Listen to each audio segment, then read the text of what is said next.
Madam అసలు pneumonia అంటే ఏంటి? నిమోనియా అనేది ఊపిరితిత్తులకు వచ్చే ఒక ఇన్ఫెక్షన్ అమ్మా. ఇది బాక్టీరియా, వైరస్, ఫంగల్ వల్ల కలుగుతుంది.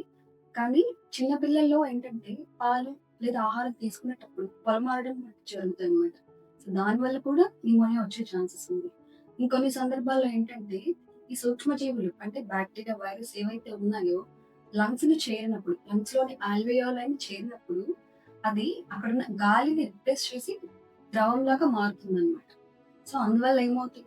బేబీకి ఊపిరి తీసుకోవడంలో సమస్య మొదలవుతుంది. అయితే నిమోనియా లక్షణాలు ఎలా ఉంటాయి మేడం? తీవ్రమైన జ్వరము, దగ్గు, కఫం కానీ, కఫం లేకుండా కానీ దగ్గుంటుంది. శ్వాస తీసుకోవడంలో ఇబ్బంది. ఇంకొకటేంటంటే ఛాతీలో నొప్పని ఫ్రీక్వెంట్‌గా చెప్తూ ఉంటారు. అలసట, నీరసం ఎక్కువగా ఉంటుంది. ఇలా ఉంటుంది. మేడం మరి నిమోనియా అందరికీ వచ్చే అవకాశం ఉందా? నిమోనియా అందరికీ వచ్చే అవకాశం ఉంది. కానీ, ఈ వ్యాధి తీవ్రత అన్నది ఒక్కొక్కరిలో ఒక్కొక్కలా ఉంటుంది. ఈ వ్యాధి తీవ్రత ఎవరిలో ఎక్కువగా ఉంటుంది మేడం? చిన్న పిల్లలు 5 సంవత్సరాల లోపు, వృద్ధులు అంటే 60 సంవత్సరాలు పైబడిన వారు, ఇంకొకటి ఇమ్యూనో డెఫిషియన్సీ అంటే రోగనిరోధక శక్తి తక్కువ ఉన్నవాళ్ళు, పోషకాహార లోపం ఉన్నవాళ్ళు, ఇంకా childrens with already underlined medical conditions అంటే already lung diseases like asthma గాని, కార్డియాక్ డిసీజెస్ అంటే హార్ట్ ప్రాబ్లమ్స్ ఉన్నవాళ్ళు, ఇంకా న్యూరలాజికల్ ప్రాబ్లమ్స్ ఉన్న వాళ్ళలో రికరెంట్‌గా నిమోనియాస్ మనం చూస్తాం. రికరెంట్ నిమోనియా అంటే ఏంటి?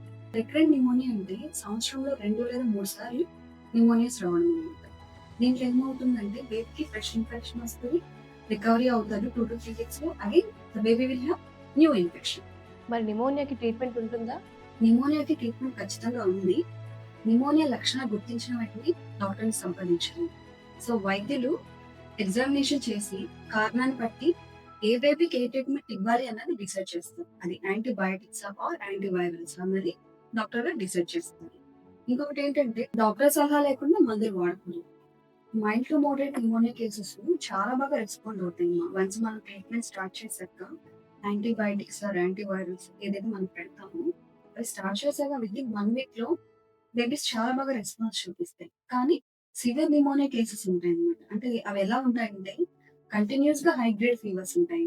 సివియర్ బ్రెత్‌లెస్‌నెస్ ఉంటుంది. ఆక్సిజన్ సాచురేషన్ 90% కంటే తక్కువైపోవడం, బీపీ తక్కువైపోవడం, ఇంకా మాట్లాడడానికి కూడా వీళ్ళకి చాలా ఇబ్బందిగా ఉంటుంది. సో, ఇలాంటి సివియర్ న్యూమోనియా కేసెస్‌కి మనకు ప్రాపర్ కేర్ అండ్ మానిటరింగ్ ఐసీయూలో ఉంచడం వాళ్ళని అవసరం ఉంటుంది. ఈ సివియర్ న్యూమోనియా కేసెస్‌కి proper care and monitoring ICU stay అనేది చాలా అవసరం. నిమోనియాకి ట్రీట్మెంట్ డిలే అయినప్పుడు ఏవైనా కాంప్లికేషన్స్ వచ్చే అవకాశం ఉందా? నిమోనియా చిన్న వ్యాధి. కానీ ట్రీట్మెంట్ డిలే చేస్తే మాత్రం ప్రాణానికి ప్రమాదం. ఈ నిమోనియా కాంప్లికేషన్స్ ఎలా ఉంటాయంటే లంగ్స్ చుట్టూ నీరు లేదా చీము చేరడం. ఇంకొకటేంటంటే లంగ్స్‌లో ఈ చీము గడ్డకట్టిపోతుంది. దీన్ని లంగ్ యాబ్సెస్ అంటాము. ఇంకేం కాంప్లికేషన్స్ రావచ్చు అంటే అటిలెక్టసిస్ లంగ్ ముడుచుకుపోవడం, లంగ్ పనితీరు దెబ్బతినడం. అంటే రెస్పిరేటరీ ఫెయిల్యూర్‌గా మనం దీన్ని పిలుచుకుంటాము. కొన్ని సందర్భాలలో ఈ తీవ్రత ఇంకా అధికమైన వ్యాధి తీవ్రత ఈ లోకలైజ్డ్ ఇన్ఫెక్షన్ కాస్త బాడీలో అన్ని పార్ట్స్‌కి స్ప్రెడ్ అవుతుందన్నమాట. అయితే దీన్ని ఎలా ప్రివెంట్ చేయాలి మేడం? ఈ ఎలా ప్రివెంట్ చేయాలి న్యూమోనియా అంటే best way is vaccination. So, మనకు pneumococcal vaccines and flu vaccines అవైలబుల్‌గా ఉన్నాయి. న్యూమోకోకల్ వ్యాక్సిన్స్ బేబీస్ పుట్టాక 6, 10, 14 వీక్స్‌లో మన గవర్నమెంట్‌లో అవైలబుల్‌గా ఉన్నాయి. బట్ ఫ్లూ వ్యాక్సిన్స్ గవర్నమెంట్‌లో అవైలబుల్‌గా లేవు. సో, ఈ ఫ్లూ వ్యాక్సిన్స్ అనేవి మన దగ్గరలో ఉన్న డాక్టర్ దగ్గరకు వచ్చి వేసుకోవడం ద్వారా మనం ఈ ఈ ఈ ఇన్ఫెక్షన్స్‌ని చాలా వరకు రెడ్యూస్ చేయొచ్చు.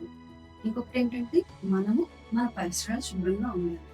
ఇంకొకటి తల్లిదండ్రులు ఎవరికైనా దగ్గు, జలుబులు ఉన్నప్పుడు వాళ్ళు బేబీస్‌ని కేర్ చేస్తున్నప్పుడు మాస్క్ వేసుకోవాలి. మాస్క్ వేసుకోవడం ద్వారా చాలా వరకు ఇన్ఫెక్షన్‌ని కంట్రోల్ చేయొచ్చు.